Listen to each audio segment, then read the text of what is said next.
सगळ्यात अवघड आणि फार किचकट गोष्ट म्हणजे आपली जी नातलग असतात, आपलं जी म्हणतो आपण, आपल्यापाशीच राहतात आणि आपल्याच काड्या करतात. म्हणजे आपलं नुकसान अथवा आपल्याला कसा त्रास होईल हे जर बघतात. हं. त्याचं कारण काय असं, आपण त्यांना कुठेतरी कमी पडतो त्यांच्यासाठी.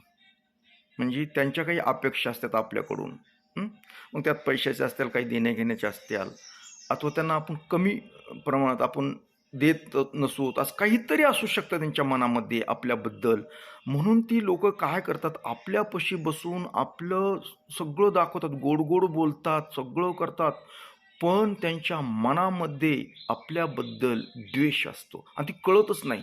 आणि तो द्वेष जे असतो, जी ऊर्जा असते, ती आपल्याला घातक ठरते आणि आपल्याला खूप त्रास होतो, मानसिक त्रास होतो. आपण टेन्शनमध्ये जातो आणि हे आपल्याला कळतच नाही. आपण इकडे-तिकडे दुसरीकडेच बघतो. पण आपलं वाटोळं करण्यासाठी आपलीच माणसं आपल्या जवळ बसून आपला काटा काढायला बघतात. ही अवघड गोष्ट आहे.